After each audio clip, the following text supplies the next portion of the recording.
criticize me, civilize me, compensate me, animate me, complicate me, elevate me.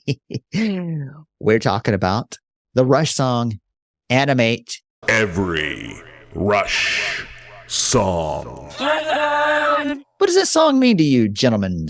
I know. I think to be a cartoon character. It reminds me of that. Remember that you played on it, Tim, and I engineered it, mixed it. The Animation Not Included album. Oh yeah, Interesting name. Yeah. Yes. Thanks a lot, Shayne. Welcome. Always happy to bring up a memory.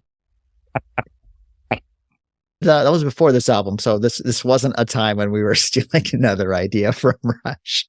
Right. Yeah. Now, Jay, you had mentioned some things on about some Carl Jung. Jung. From what I've inferred and read from other sites, it's kind of about the balance of the masculine and the feminine, and how they learn to coexist. How the gentleman must learn to embrace the female part of himself, not just. I've done that. Yeah. It's basically the dualities of man's feminine side, as written by Carl Jung.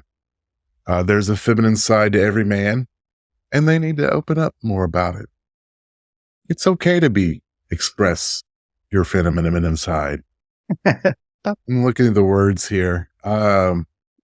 Polarize me, sensitize me, criticize me, civilize me, compensate me, animate me, complicate me, elevate me.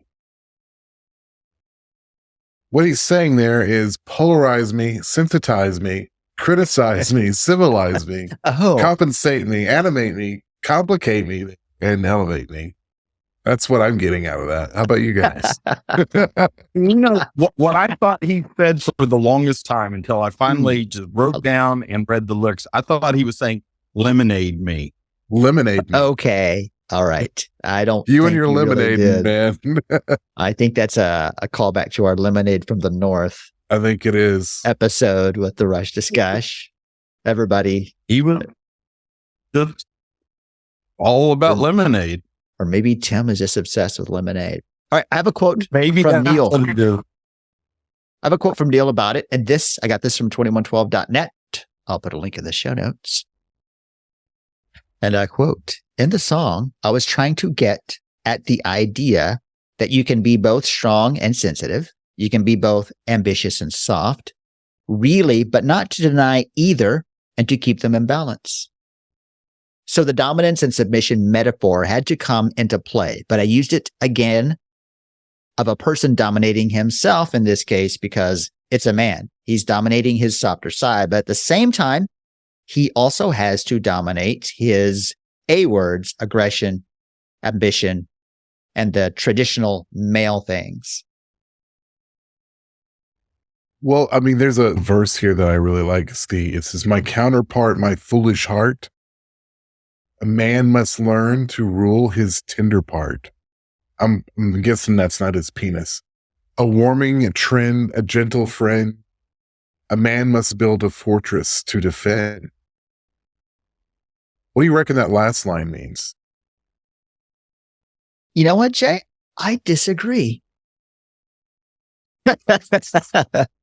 I think that is what he's talking about. I think that's what he means by his tender part. Could be. Because, I mean, that's, about it. I think so. Because in a lot of cases, our masculinity, did I say that right? Is dominated by those drives from that part of the body. And I think a lot of what he's saying is that got to learn to control that thing. Like Big Neil needs to do all the thinking, not Little Neil. Little Neil needs to know his role. Like my mom always said about men needing to keep it in their pants. That's what I think he's talking about. Exactly. Yeah. So he must learn when to use his special purpose and when not to. That's funny. No, what was the part you were asking him about, Jay? What do you think it means? Was that the last line? A man must build a fortress to defend. What is he talking about there? I don't know. See, neither do I. That's what you wanted me to say. But No, I mean, that's kind of that's sort of the traditional responsibility that's put on the male role to build things and to defend things. Sure. Is he saying you got to do both? Yeah. So I think you got to go back to the second part, warming trend, a gentle friend. So you have to do these things. You have to build this fortress, construct this foundation or living house, whatever it is, and defend it. But you have to be a little warm and gentle about it. You can't just be aggressive and go into attack mode. Right. That's what I think.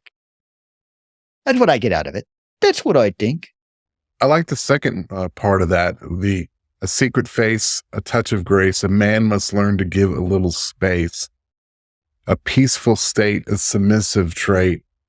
A man must learn to gently dominate. Gently dominate. You know, it's okay to be a man, but you gotta also not be a man about it. A tender part. Don't be such a tender part. Don't be such a tender part about it. Don't be such a tender part head. Yeah. And is that, I'll probably hold it for the Sun and Moon, between Sun and Moon episode, but that give a little space, that space between action and reaction, that thinking a little bit before you act, before you say. I think that's a big part of what we're going to talk about in a few weeks when we get to Between Sun and Moon. Yes, I do. Yes, I do. Okay. Yeah. And back to the Carl Jung thing. I think that the title is brilliant because he's talking about, as a man, to awaken or let flourish, or at least get in touch with that feminine side, the anima. Mm-hmm. And if looking at the lyrics, polarize me. So it seems like it's going to split me apart, bringing in this female side to a man. Sensitize me because it's going to make you a little more sensitive, but to complicate me and then elevate me. So not being so simple, adding a little bit of complication to it is what elevates him and makes us a little better. So then I like how he takes the anim part from anima and animus, not enema, but anima and animus, and injecting that, or embracing that feminine side is what animates you. What, like animate as in bring to life. So just that wordplay between animus, that feminine side, being what animates, I think is pretty cool. And I like all the feminine mythological characters and the archetypes that are throughout the song. I think my favorite one, because I'm the big Kubla Khan fan, is the daughter of a demon lover. What was that? Goddess in my garden, sister in my soul. Yeah, I like the alliteration there. Yeah. And then daughter of a demon lover, I think, callback. And he had mentioned it somewhere where he didn't realize it, but then a while later after writing the song, he thought back and go, yeah, I was probably thinking a little bit about the Kubla Khan, the demon lover thing from Kubla Khan. Agreed. Yeah. Tim, you have been talking way too much. I know. I know. I mean, if we So can Tim, just cut you off there for a second. Yeah, What? I want to know what Tim thinks about this embracing his feminine side, because I can guarantee you Tim has no animus. I don't think Tim has any feminine side. And I mean that as a... well, what sort of shocks me on this is that, I guess, maybe that's an issue he was having, or is he trying to tell all men this is what we need to do? And so what shocks me about it at the same time, how come he's not asking the women to explore their masculine side? That was going to be in another album. Isn't that sort of sexist of him? Just wanting the man to reach out and touch the feminine side, but for the women just to stay as feminine as they're supposed to be. He's not mentioning that whatsoever. So, I don't really know where he was going with all of that. I would think that's something maybe a verse would have been thrown out there for everybody, Well, and I agree. There's been so many, your typical male stereotypes, oh, you never see him cry or he just doesn't get upset. Okay. Maybe that person is, it's not good to just hold it in. I don't know. Maybe it was the old timey movies or the books written before movies that, said that man can't cry and man can't be sensitive to things. For crying out loud. I cried when the Wicked Witch of the West died at the end of Wizard of Oz. What? Oh, Tim, you need to see Wicked then, because it's going to make you so happy. You need to go watch Wicked right now. Yes. Oh, you're going to defy gravity. Right. But speaking of my animus. So sure. And maybe it just had to do with because he was reading the Carl Jung, and then I saw on the Wikipedias that he was reading some Camille Paglia, who was a libertarian feminist that wrote some books about that. Well, I'm like a lot of the lines in here is talking about, the feminine thing. He's talking about as goddess in my garden, sister in my soul, angel in my armor, actress in my role, daughter of a demon lover, empress of a hidden face, priestess of a pagan mother, ancient queen of inner space. So I think it's more straightforward, the lyrics about the man. This is more, it's like, I think he's what he was trying to say by writing it that way is, women are hard to figure out. I think so. I think he's showing all of these archetypes and characters to show that there's a lot of different meanings to that. It's not necessarily just being. It's not straightforward one way or the other. Yeah, black or white. So. Yeah, and I think a lot of it is, you've got to fill some space. So he had some lines of poetry to write. Yeah, it reminds me a little bit of Cygnus X1 Book 2, because you've got these two different things, and then talking about bringing them into balance. That's basically, yeah, I see that. I just, I would love to know what those lines. I don't know what they mean. That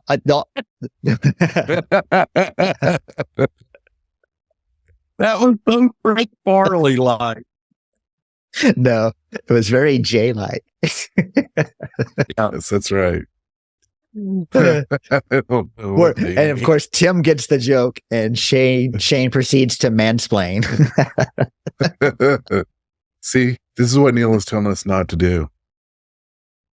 The only one I think, and it might be fun to go look up some of those and see if there's any cultural or mythological references to any of those. But I think the ancient queen of inner space is just saying that there's something timeless and ancient in our subconscious, is what I think that line means.